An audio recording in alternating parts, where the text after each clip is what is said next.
Bienvenidos a De Película, el espacio de Caracol Radio dedicado al séptimo arte. Dirige y conduce Mario Alcalá.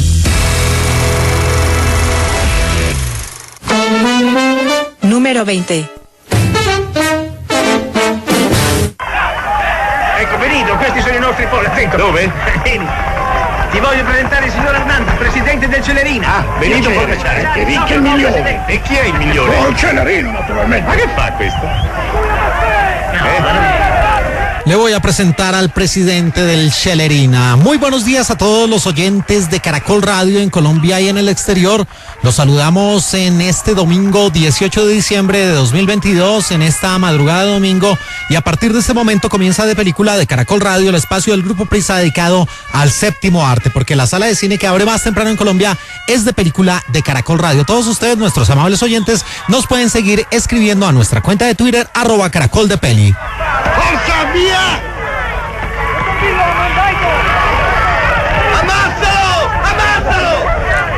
Mátalo, dicen ahí desde las tribunas en este partido que se juega en el fútbol italiano. Y hoy aquí en De Película de Caracol Radio, en este domingo 18 de diciembre, continuamos en nuestro Top 100 de largometrajes que tienen como historia central el fútbol. A propósito del cumplimiento de la Copa del Mundo Qatar 2022, que hoy tiene su gran final. Ya en pocos momentos, en pocas horas, rodará el balón para conocer al nuevo campeón de la Copa del Mundo de la FIFA. Mientras tanto, aquí seguimos en Caracol Radio, en De Película, con este Top 100 de largometrajes que tienen como telón de fondo el fútbol. Y estos sonidos pertenecen a un film italiano. Viajamos varios años en el tiempo, a 1970, con una producción de drama y comedia de 1 hora 55 minutos de duración y que se presentó en varios países como El presidente del Borgo Rosso Fútbol Club.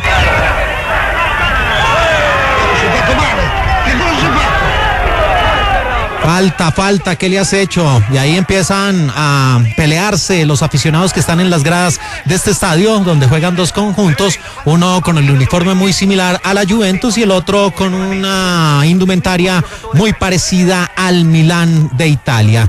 Y esta producción, El presidente del Borgo Rosso Fútbol Club, o Borgo Rosso Fútbol Club, tenía como realizador a Luigi Filippo De Amico, un también guionista nacido el 9 de octubre de 1924 en Roma, Italia, y que murió a los 82 años de edad en 2007, un 28 de abril, responsable de películas como El árbitro de 1974 y también Adiós Juventud de 1956. Y en el reparto aparecía el actor Alberto Sordi, un hombre también romano, nacido el 15 de junio de 1920, que murió a los 82 años de edad en 2003 y que participó en películas como Todos a casa de 1960 y Los Inútiles de 1953. Y complementaban el reparto Margarita Lozano, aquí la gran enamorada del rol de Alberto Sordi, una mujer nacida en 1931 que falleció en este año, el 7 de febrero de 2022, a los 90 años de edad en Murcia, España, y que estuvo como consuelo en ese clásico del western, del spaghetti western, por un puñado de dólares en 1964, y que también fue Ramona en la cinta de culto Viridiana de Luis Buñuel. Y en el reparto también estaba Daniele Vargas, un hombre que murió en 1992 en Roma a los 69 años de edad y que fue el famoso T. Marcus de la película La Arena de 1974. Scarsone, carognone, pezza di merda, asino, Ustedes son unas pedazos de... Bueno, hay una palabra bastante fuerte, le dice el entrenador y el dirigente a estos jóvenes jugadores que hacen parte de la escuadra, que tiene los mismos colores en su uniforme del Milán de Italia, del conjunto rossonero.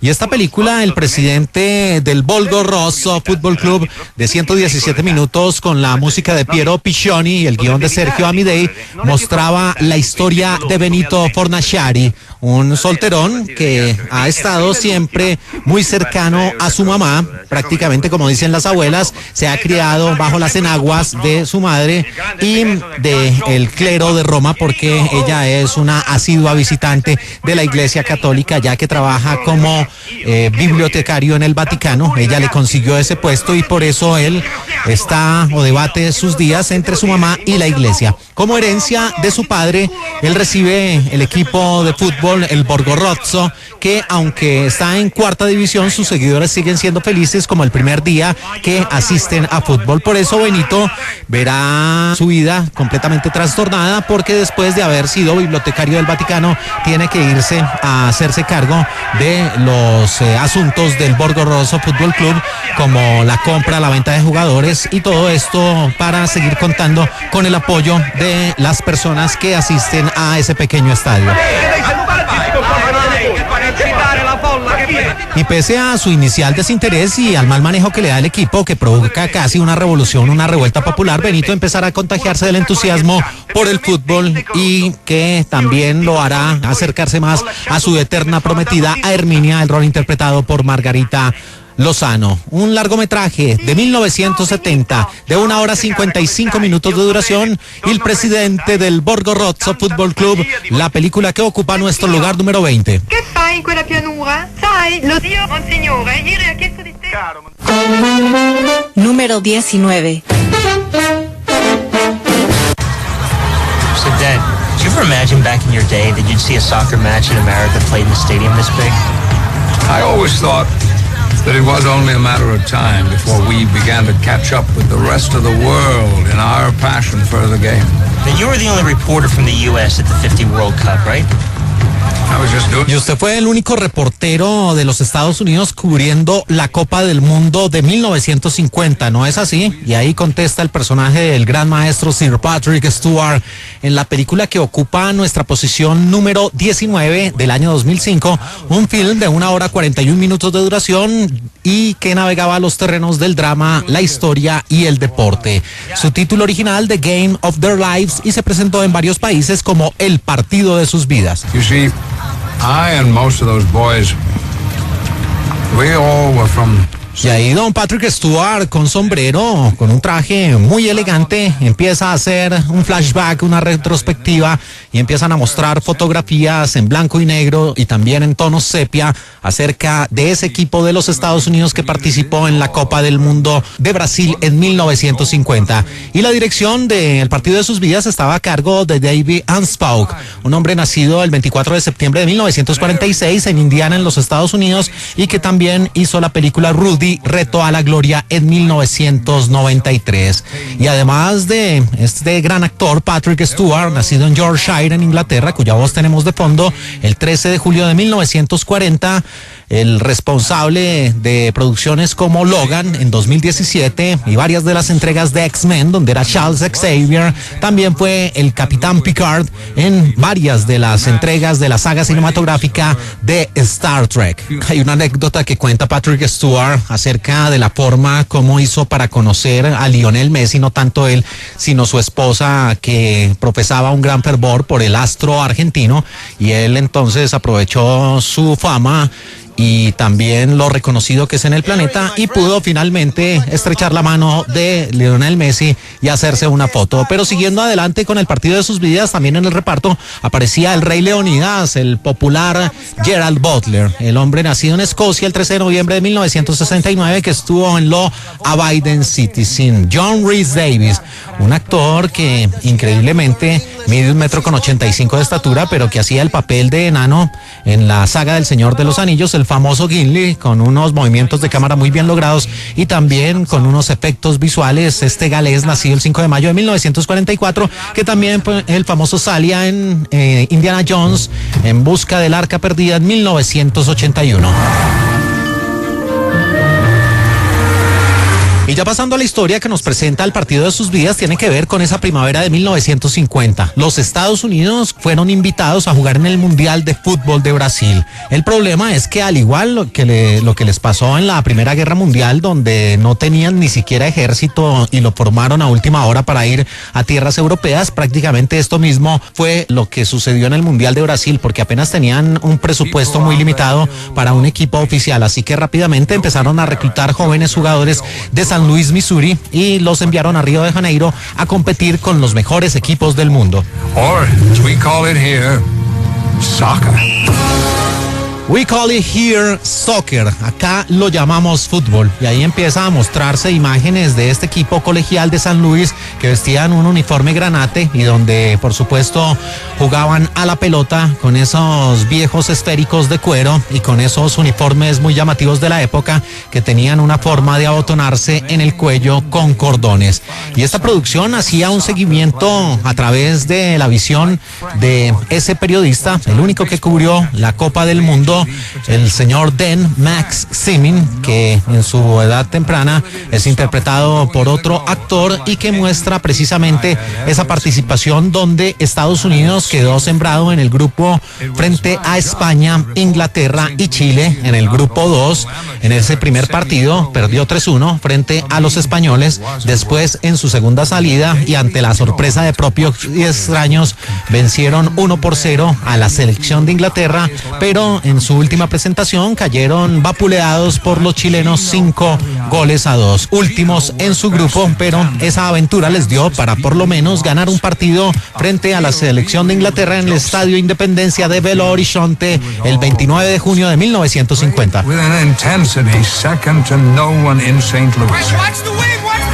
Y el director David Aspau y el guionista Angelo Pizzo estaban descontentos con los ejecutivos de los estudios que redujeron el presupuesto inicial de $65 millones apenas a $27 millones, obligándolos a rodar, a recortar algunas escenas, a tener menos semanas de filmación. Pero a pesar de esto fue una película interesante y con una muy buena dirección artística y que nos lleva de viaje al Mundial de 1950.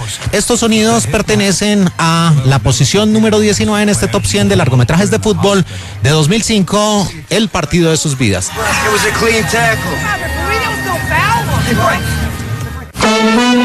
Número 18.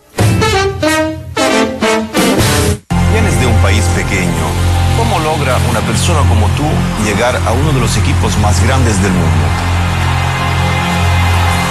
Cuando un sueño está acompañado por fe, la distancia es solo parte del camino. Entre más lejana es la meta, más fácil es perderse. Por eso la película se llama Hombre de Fe, porque es lo que profesa y ha profesado a lo largo de su carrera Keylor Navas, que aquí mira ese imponente escenario, el Santiago Bernabéu, se persigna y con el número 13 en su dorsal se siente el rey del mundo. En esta producción, Hombre de Fe, un largometraje de Costa Rica de 95 minutos de duración que tuvo en la dirección a Dinga Haynes, una mujer que en sus primeros pasos los dio como actriz frente a la cámara en San Buenaventura, pero después descubrió su vocación de querer contar historias y lo hizo de la mejor forma, tomando la vida de uno de los hombres más emblemáticos en la historia reciente de Costa Rica, el señor Keylor Navas. Y para hacerlo tuvo en el reparto a un hombre de ascendencia colombiana, Matt Márquez, que interpreta a Keylor Navas en su edad adulta, también Fernando Bolaños, Michelle Jones y Milena Picado.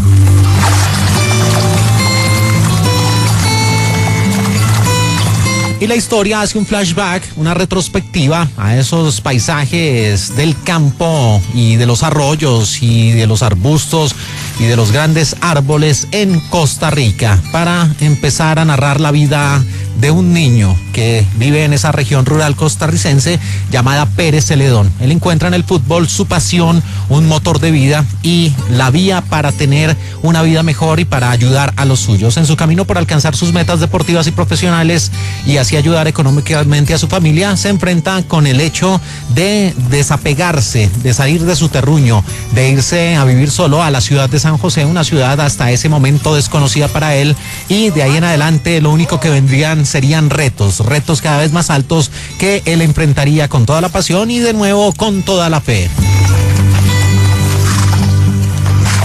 Y este largometraje, en líneas generales, lo que hace es una trayectoria deportiva de Keylor Navas, su fichaje por uno de los clubes más importantes en el país centroamericano, el Deportivo Saprissa, también después pasar por la selección de fútbol de Costa Rica y llegar a ese objetivo, al Real Madrid, aunque después saldría de una forma no muy grata, porque después de haber defendido y ganado varios títulos fue reemplazado por otro portero, y una situación similar es la que vivió también con el Paris Saint-Germain. Esta película fue estrenada el 28 de diciembre de 2017 en San José. 2 días después de su estreno, el filme ya tenía 45,000 espectadores y el rodaje duró 59 días y se llevó a cabo en diversos lugares de Costa Rica, entre los que se cuentan el Estadio Ricardo Saprissa Aymá, en el Cerro de la Muerte de Pérez Celedón.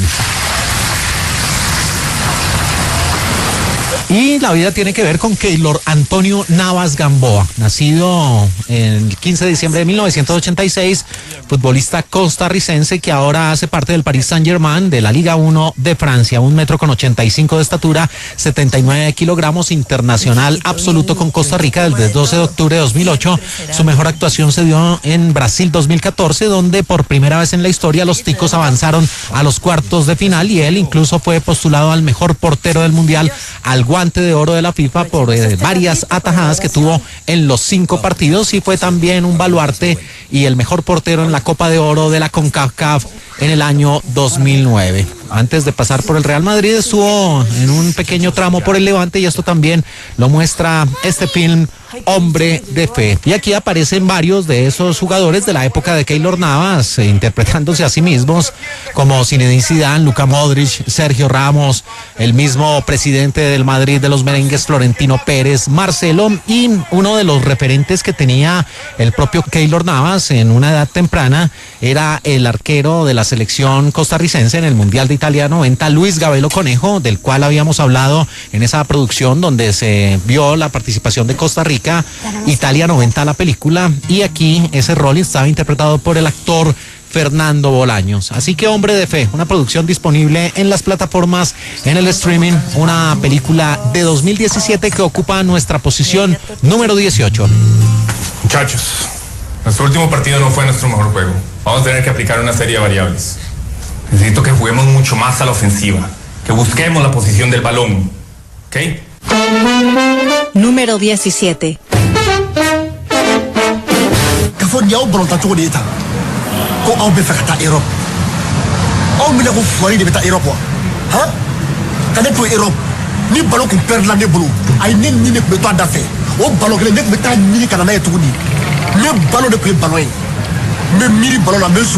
¿Ustedes creen que jugando así van a llegar a Europa? Pues no, están muy equivocados. Para poder llegar a Europa, como lo hice yo, desayunaba, almorzaba y comía balón, comía fútbol y le ponía toda la actitud. Si siguen en esa misma línea, nunca lo van a conseguir, dice un entrenador y una suerte de cazatalentos en la película que ocupa nuestro lugar número 17, un largometraje de 1 hora 38 minutos de duración, enmarcada en el drama, también en el deporte, que hace una retrospectiva y un análisis a la situación de algunos jóvenes desfavorecidos en el continente negro, en el continente africano, con esta coproducción entre España y Portugal del año 2013, titulada Diamantes Negros. No lo hemos importado. Musa. Salud. Diles que, bueno, que me gustaría saber si querrían venir a mi hotel un par de minutos, charlamos allí, tomamos un refresco y les cuento más algo. De nuevo un cazatalentos buscando a esos jóvenes que podrían ser las próximas grandes estrellas en los diferentes campos del planeta. Y Diamantes Negros tuvo en la dirección a un hombre nacido en Murcia, España, el 12 de marzo de 1971, Miguel Alcantud, responsable como realizador de una película del año 2002 llamada Impulsos, y también El Ministerio del Tiempo en 2017. Y aquí en el reparto sobresalían 2 actores, uno de ellos muy reconocido, que incluso ha visitado varias veces nuestro país. Él es madrileño, nacido el 7 de marzo de 1963, que hace parte de una familia de artistas. Se trata de Carlos Bardén, actor, productor y guionista, que lo vimos en Celda 211 como el famoso Apache en 2009, y otro actor madrileño muy reconocido, nacido el 22 de mayo de 1970, Guillermo Toledo, que estuvo en El Otro Lado de la Cama en 2002 y también en After en 2009, y que era Rafael González en la maravillosa El Crimen Perfecto de Alex de la Iglesia 2004. Ahí la conocía.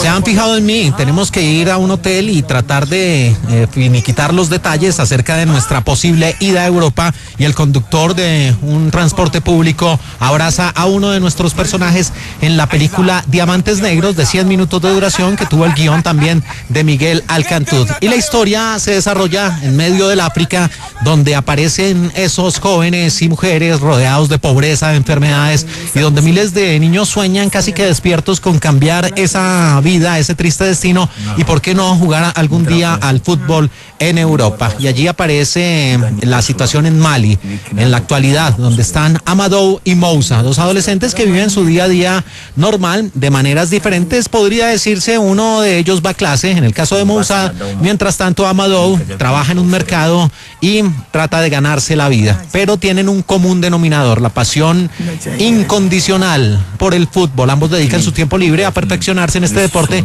y mantener largas conversaciones sobre sus ídolos que ya juegan en Europa. Y un día, durante un torneo local, viene esa escena que teníamos de fondo: un cazatalentos español se fija en ambos y decide ofrecerles viajar a Europa y realizar pruebas para varios equipos de fútbol locales, llenándoles la cabeza con sueños de grandeza. Las familias de ambos aceptan, e incluso aceptan también dar algún dinero para que se realice la operación. Allí ellos van a España, lugar de la famosa residencia prometida, son mantenidos en una miserable habitación y, sin sospechar nada, ambos son presentados a diversos equipos de fútbol locales. Allí Amadou despierta mayor interés que Moussa por su estilo de juego en equipo. Tanto es así que otros agentes comienzan a acercarse a Amadou, quien decide seguir a uno de ellos hasta Portugal. Ello provoca la ira de Paulo y este le hace un reclamo a su representante en Madrid, termina echado de la casa y van a pagar difíciles consecuencias. Dentro de poco habrá peleas por hacerse fotos con su hijo. Por supuesto, nuestro socio se hará cargo de él en cuanto llegue a París. Y como caso paradójico, los personajes de la vida real también presentaban unas diferencias. Mientras Setegui Dalo, Amadou, venía de una familia sin padre, con una madre enferma y sin trabajo, y desde muy pequeño había tenido que ponerse a trabajar para mantener a su madre. En el otro caso, el del actor que interpreta a Moussa, Hamidou Samake, estaba en una familia acomodada de Mali, que por lo menos tenía los servicios públicos y las 3 comidas diarias. Un largometraje del año 2013, en nuestro lugar número 17, Diamantes Negros de España. Mírala. Mira eso, la fuente de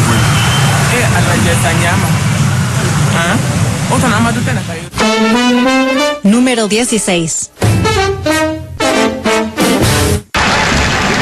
at that fella, Doris. Yes, Tom, I do. I'm keen to see how he gets on this afternoon. Man has blown itself out, and the referee's just bringing out the ball, so it won't be long now. Ahí sonó el silbato, y con estos sonidos viajamos nada menos y nada más que 8 décadas, más de 80 años, hasta 1939, con el largometraje que ocupa nuestro lugar número 16. Una película en blanco y negro que navegaba los terrenos de la comedia, el deporte, el film noir y también el crimen.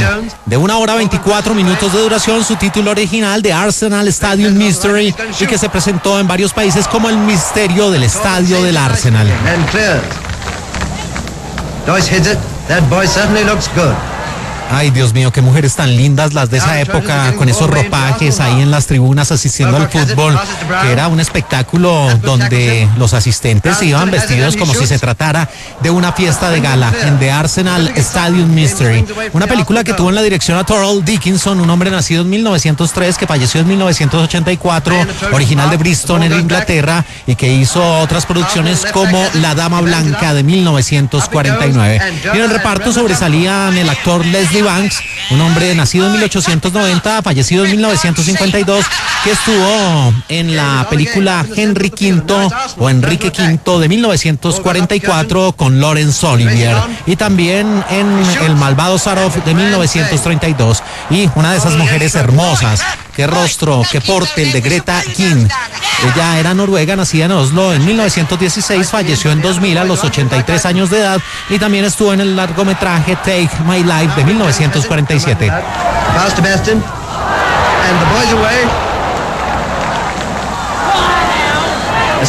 Desborda por la banda, centro, y el arquero ataja después de un débil cabezazo en esta película de Arsenal Stadium Mystery, que mostraba la historia de un partido que se desarrolló entre dos equipos ficticios, de Trojans, los troyanos, y el Arsenal en el viejo Highbury.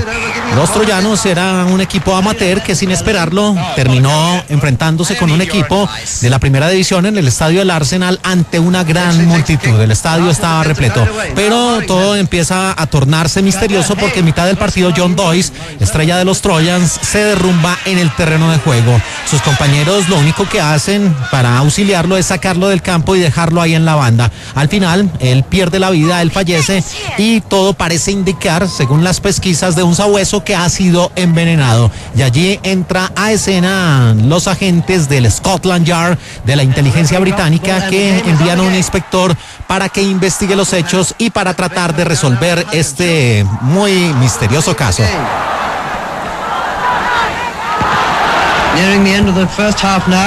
Qué porte, qué pinta la de los cronistas de esa época que tenían esas famosas piañas, esas bases de micrófono hechas en metal y donde se tallaban las letras de cada una de las cadenas de radio.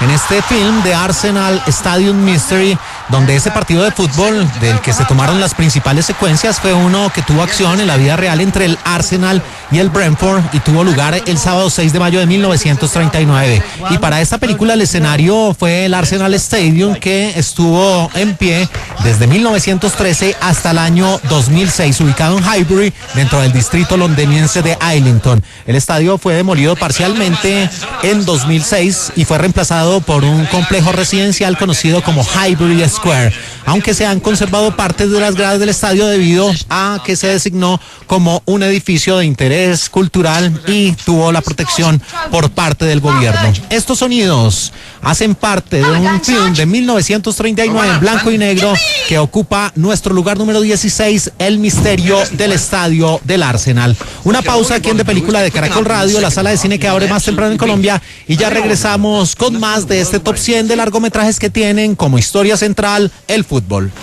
Oh, I say, Joyce, try and remember you're part of a team. Don't be so selfish with the ball. Número 15. Bienvenidos al Atlético San Pancho. Su nueva familia a partir de hoy.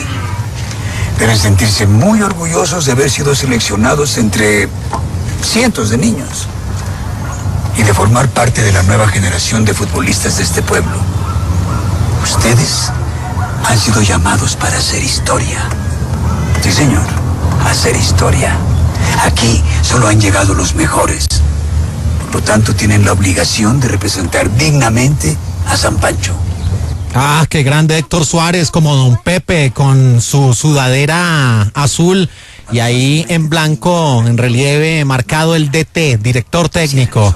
Y ya sin pelo en su cabeza y con barba y bigote y empezando a recordar en retrospectiva varios de los estadios de la Liga Mexicana, especialmente el Azteca, que en esa época albergaba a 110,000 espectadores. Continuamos aquí en De Película de Caracol Radio, la sala de cine que abre más temprano en Colombia, en la madrugada de este domingo 18 de diciembre de 2022, domingo de final de la Copa del Mundo Qatar 2022, y por eso hemos adelantado a lo largo de estos fines de semana este top 100 de filmes que tienen como historia central al fútbol. Y con estos sonidos viajamos al año 2001 con una película para toda la familia que tenía drama, comedia y deporte, de 1 hora 41 minutos de duración, Atlético San Pancho. ¿Qué les pasa? ¿Qué les pasa? Ronaldinho, Zidane.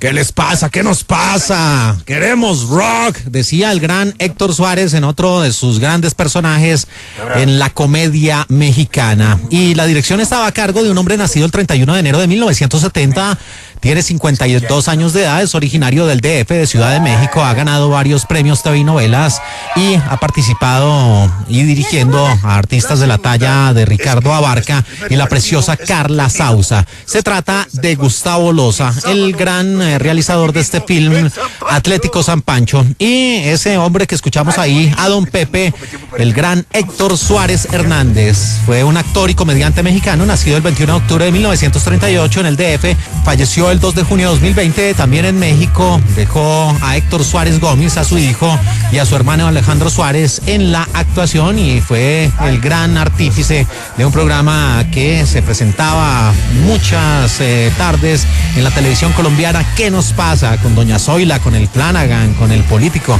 bueno, varios personajes. Y aquí otro más, Don Pepe, en Atlético San Pancho, que tenía la presencia de un ganador del premio platino del cine iberoamericano a la vida y obra, al señor Diego Dionisio Luna Alexander, o simplemente Diego Luna, actor mexicano nacido el 29 de diciembre de 1979 en Toluca, en México. Tiene 42 años de edad y además ha tenido una presencia importante en el cine de Hollywood, en una de las entregas de Star Wars, la de 2016, y también en Andor desde 2022.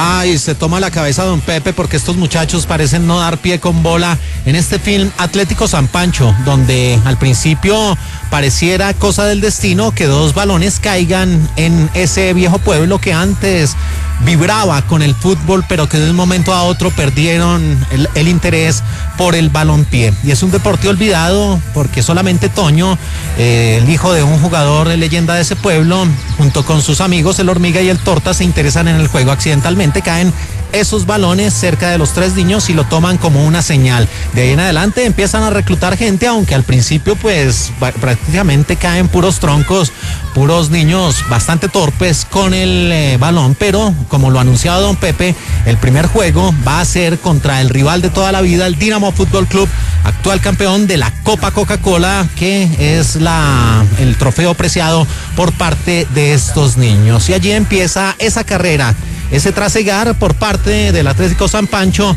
para enfrentar a diferentes rivales, y todo va a dar pie a que la final de la Copa Coca-Cola se juegue en el mítico Estadio Azteca, y el Dinamo Fútbol Club va a ser de nuevo ese rival. Ellos van a tratar de cobrar venganza, y cuando el juego está por terminar, allí viene esa escena muy del tipo de películas para toda la familia, donde Toño recibe una patada dentro del área y resulta ser un penal para Atlético San Pancho, y la posibilidad, ante la incredulidad de propios extraños, de ser campeones de la Copa Coca-Cola. Y el villano de turno, Héctor, trata de intimidar a Toño diciéndole que lo va a fallar, que él es malo, que no va a pasar nada, que ellos se van a quedar con la copa. Pero otro de los personajes de la historia, Maru, se acerca, le da confianza y le dice: tranquilo, vamos a ganar. El tiro penal es convertido en el último minuto y Atlético San Pancho se convierte en el nuevo campeón de la Copa Coca-Cola, regresando como verdaderos héroes a ese pueblo de San Francisco del Monte que había olvidado el gusto por el fútbol.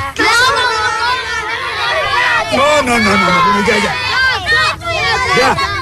Sí, es una película divertida, amena, apenas para pasar el rato. O sea, una visión interesante del fútbol, pero sobre todo ese sentimiento infantil que tienen los niños por el balompié. De 1 hora 41 minutos de duración, y de 2001, nuestro lugar número 15, Atlético San Pancho, con el gran, el inolvidable Héctor Suárez. Pureza, coraje. Y bueno, ¿qué? Háblame de tu carrera, ¿cómo va tu carrera? Número 14. Es un pitido constante. ¿Es siempre igual o es más intenso en algún momento del día? Sobre todo cuando alguien me sigue. ¿Quién te sigue?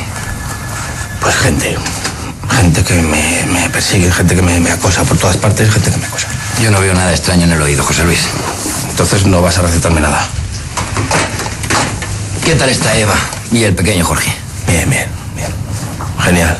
No, el pobre José Luis no da pie con bola, su vida está hecha un caos en este largometraje de España que ocupa nuestra posición número 14 y que de nuevo habla sobre otro de los personajes importantes en el mundo del fútbol, el referee, el árbitro. Con estos sonidos en su idioma original de una película de aventura, comedia y deporte de 1 hora 36 minutos de duración y de 2007, titulada Salir Pitando. Saqué de un libro de metafísica, que tampoco sé lo que quiere decir.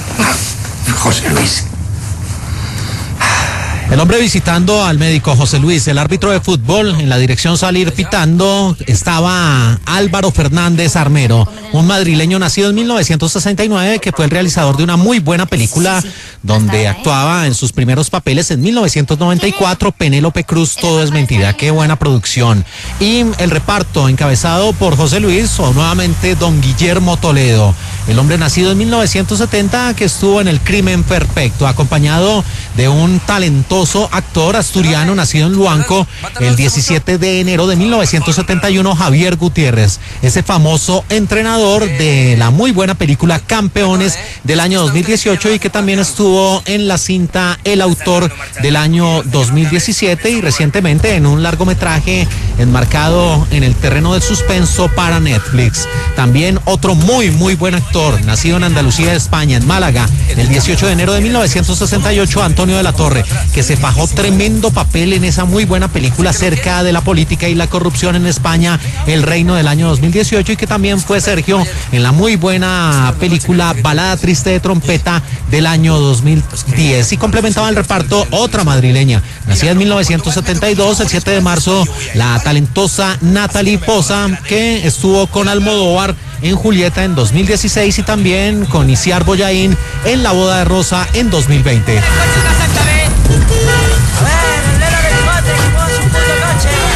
A ver, José Luis, mueve el coche.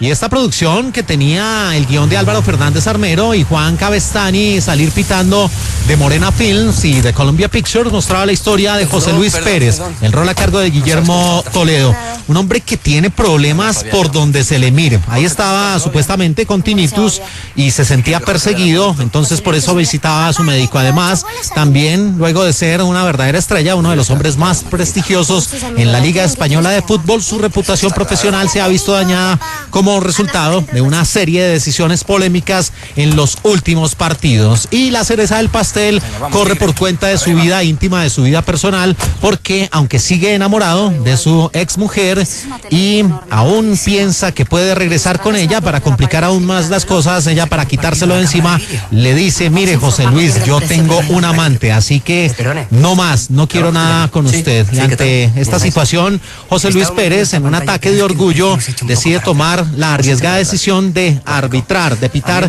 ese último y decisivo partido de la temporada con su mejor amigo, con el hombre en la línea, Rafa, interpretado por Javier Gutiérrez. Y después de que este hombre le revele un oscuro secreto, los dos personajes se verán envueltos en una serie de divertidas aventuras en su viaje antes del partido, en los cuales ambos van a hacer una retrospectiva de sus vidas, hablando del amor, de la amistad, del dinero y sobre todo del fútbol.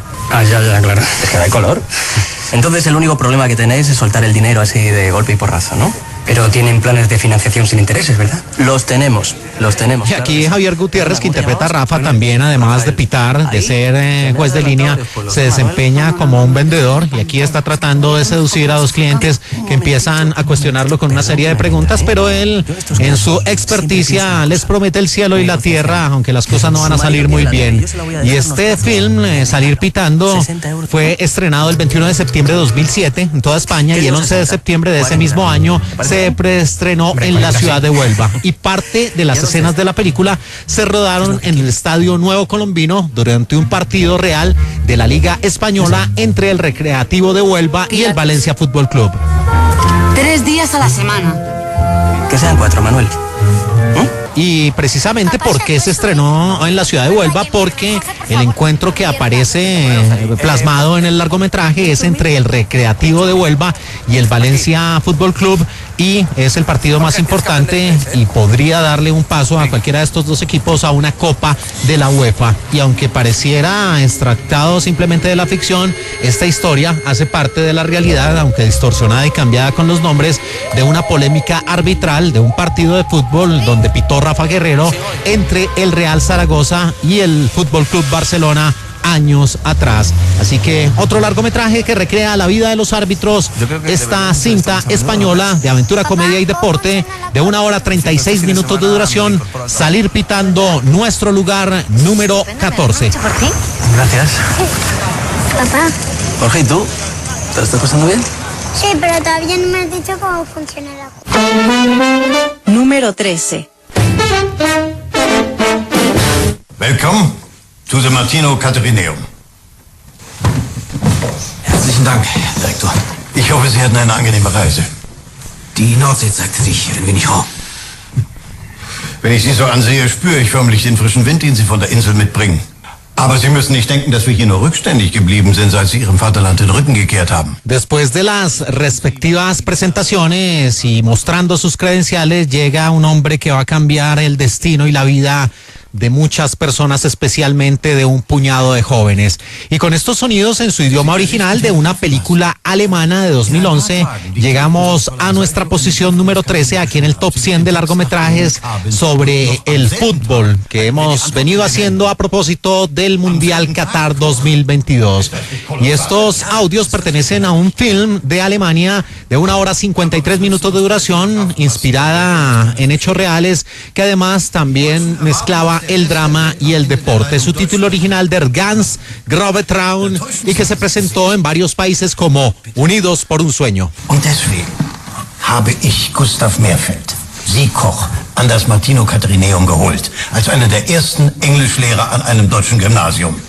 Y en la dirección de Unidos por un Sueño aparecía Sebastian Glover, un hombre también guionista, asistente de director y realizador, encargado de cintas como Goliath 96, un film de terror y de suspenso de 2018, y también Katie Fjorde, una serie célebre en la televisión alemana en las temporadas de 2013 a 2017. Y aquí el gran protagonista de esta historia, un hombre que ha hecho lo que ha querido en el cine, ha participado en todo tipo de producciones de géneros y de filmografías, nacido en Barcelona, España, el 16 de junio de 1978, el talentosísimo actor, productor y realizador Daniel Brühl, el famoso Alex de la maravillosa y sensacional Goodbye Lenin en 2003, que fue Niki Lauda en la mejor película de automovilismo de toda la historia, Rush, al lado de Chris Hemsworth, que era James Hunt. Eso en 2013, también lo vimos en Bastardos sin Gloria, y también el gran villano de Civil War, Capitán América, en el año 2016. Good morning, gentlemen. Sí, él habla alemán, pero ya cuando va junto con sus estudiantes empieza a pronunciar palabras en inglés en esta película Unidos por un Sueño, que complementaban el reparto Burkhard Klausner, un actor nacido en Berlín, en Alemania, el 13 de septiembre de 1949, que lo vimos en The Reader, la película del año 2008, y también esa maravillosa producción alemana Los Educadores, donde era Handelberg, y aparecía Justin von Donange, un actor también alemán nacido en Lübeck el 2 de diciembre de 1960, que estuvo en tremendas películas, El Experimento del año 2001 y en Downfall, La Caída, en la historia de Hitler en 2004. Yo, English teacher. ¿Hat jemand von Ihnen eine Idee, was das bedeuten könnte? I'm your English teacher, dice el rol interpretado por Daniel Brühl, el profesor Konrad Koch, en esta película Der ganz grobe Traum o Unidos por un Sueño, que tenía la música de Ingo Frenzel. Y la historia nos lleva a 1874, donde este maestro, el señor Konrad, llega a una escuela alemana simplemente para enseñar inglés. Al principio él trata por todos los medios de llamar la atención de sus estudiantes, de inventarse juegos, pero ellos no por ningún lado copian, hasta que les enseña un deporte que está causando furor en Inglaterra, el fútbol, y de allí en adelante les cambia la vida a estos adolescentes porque rápidamente aprenden inglés, y este juego conseguirá que algunos alumnos incluso olviden sus diferencias sociales, que están bien marcadas en el interior de esa escuela. La dura disciplina del sistema educativo alemán de la época lo empieza a molestar al señor Konrad Koch, porque él ve que a pesar de que estos niños despiertan gran pasión por el balompié, los padres de los alumnos no ven con buenos ojos que sus hijos practiquen este deporte. Se terminan aliando con las directivas para impedir que continuamente los chicos jueguen al fútbol, aunque la pelea la va a dar Konrad Koch hasta el final, y va a mostrar que a pesar de la creencia popular, el fútbol en Alemania al principio fue una disciplina bastante odiada. Große Freude an der englischen Sprache und Kultur finden. Y esta producción tuvo una dirección artística muy bien lograda, recrear ese final de siglo, sobre todo los ropajes y también los inicios del propio fútbol, donde aún no estaban las medidas reglamentarias y donde también los uniformes pues no eran del diario vivir, sino por el contrario, las personas jugaban con su ropa de calle. Una muy interesante película del año 2011 de 1 hora 53 minutos de duración. Unidos por un sueño de Alemania, que ocupa nuestro lugar número 13. Es stimmt aber, wir haben es auch gesehen. Herr Kollege, es gibt doch... Número 12. Er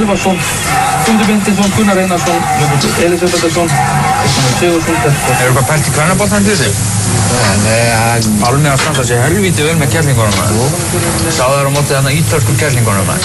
Mjög fínt að sjá þetta. Helvíti gott hjá kærlingunum. Y con estos sonidos en su idioma original llegamos a una coproducción entre Islandia, Finlandia y el Reino Unido de 1 hora 25 minutos de duración y de 2005, titulada originalmente Strakarnir Okkar, que se presentó en varios países como Fuera del Vestuario de 2005 y que ocupa nuestro lugar número 12. Þegar enda Íslandingar teknir úr mér, að þá bara senda mig kassa á brjóstinu. Meina, sko, þetta ekki sæl. Hvað eru þið búin að vera lengi saman?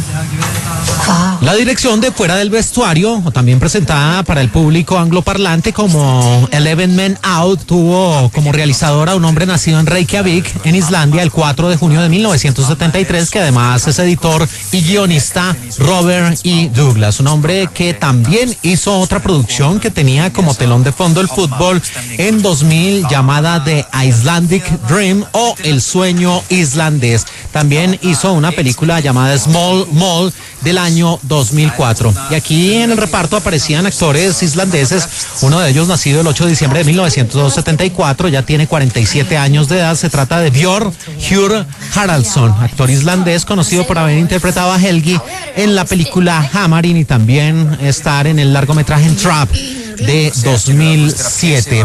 Y el otro coprotagonista de esta historia, Armund Ernst Björnsson, nacido el 28 de septiembre de 1989, que estuvo en un blanco día del año 2019. Y la cuota femenina corría a cargo de una mujer también nacida en Reykjavik, en Islandia. Se trata de Lilja Nostir, que nació el 6 de junio de 1979 y que participó en un pequeño papel en la exitosa serie en sus primeras temporadas Sensei, a cargo de Netflix en el año 2015. Hún ekki treyst fyrir alvöru liði. Gerður og rati jafntefli við Rósaborg. Koma svo káringar hérna. Það bara merkilegt hvað Lilleström hefur verið óhættur með þjálfari. Y ya pasando a la historia de Fuera del Vestuario, de 85 minutos de duración, que tenía la música de Baroy Johansson, aquí aparecía Ottar Thor, en rol a cargo de Björn Hjur Haraldsson, un hombre que era una estrella de fútbol local. Por esas cosas del destino y también del guión, después de ganar un partido, es abordado por un periodista que empieza a preguntarle cosas así más allá del balompié y termina Olaf Thor confesándole que él es gay. Ante tamaña sorpresa, pues empieza a regarse el chisme literalmente y su exmujer y antigua Miss Islandia no comprende cómo este hombre fue su compañero sentimental y que de buenas a primeras salga a la luz pública a decir que él es gay, y esto va por supuesto a calar profundo en la vida de su hijo adolescente, que es un sujeto absorto y un poco introvertido y alejado de su padre. Y por eso Thor es expulsado del equipo donde se supone que todos los jugadores son heterosexuales, y sin embargo le ofrecen un puesto en un equipo modesto en el que pronto todos los gays de Islandia van a querer jugar. Hvað þið búin að vera lengi saman? Vá, það alveg. Það verða bara... Pero como una suerte de venganza, el propio Ottar Thor finalmente acepta volver con su equipo original de Reykjavik, con la condición de que ellos jueguen un partido contra el equipo de sus ex compañeros gays. Supuestamente esto se trata simplemente de una celada. Su padre acepta sin saber que el partido se celebrará el Día del Orgullo Gay. En esta producción, que fue muy criticada porque resultaba siendo sospechosamente parecida con un largometraje del cual hablamos aquí en De Película de Caracol Radio, nuestra posición número 86, Guys and Balls del año 2004, u Hombres y Pelotas, Omane Diedir, porque prácticamente hablaba de lo mismo, de un jugador que es criticado por declararse abiertamente homosexual y que tenía también involucrado el mundo del fútbol. Así que esta posición ocupa nuestro lugar número 12 en este top 100 de películas sobre fútbol, un largometraje del año 2005 de Islandia, Finlandia y el Reino Unido. Se trata de Fuera del vestuario.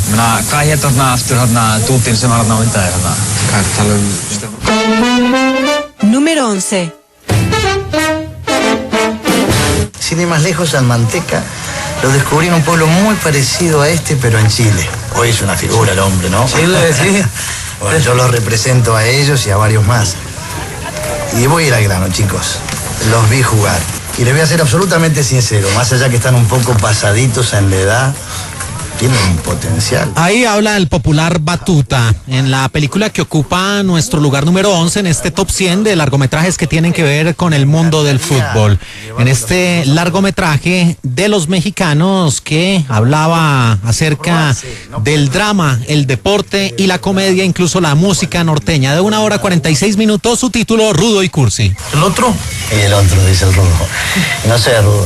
El fútbol es así de caprichoso, capaz que la semana que viene vuelvo, o el mes que viene, o el año que viene, o no regreso nunca. O no regresa nunca, y ahí se puede ver truncada la vida del Rudo, un portero de fútbol en la película dirigida por Carlos Cuarón, un hombre nacido en el DF, en México, el 2 de octubre de 1966, un reconocido también guionista. Este hombre fue el que creó la historia, y Tu mamá también, y Besos de azúcar en el año 2013. Y aquí 3 protagonistas, los 3 que tenemos en esta escena de fondo.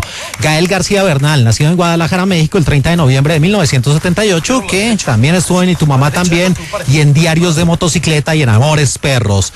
El otro, Diego Luna, nacido en el DF el 29 de diciembre de 1979, que estuvo en Y Tu mamá también y en Open Ranch, ese western del año 2003. Y Guillermo Franchella, el hombre de Buenos Aires, Argentina, nacido el 14 de febrero de 1955, que se mueve con propiedad tanto en la comedia, en su exitoso programa de televisión, como en el drama, en películas como El Clan de 2015 y El secreto de sus ojos en 2009. Fantástico, muy bien. Gracias. Me encantó Esquinero.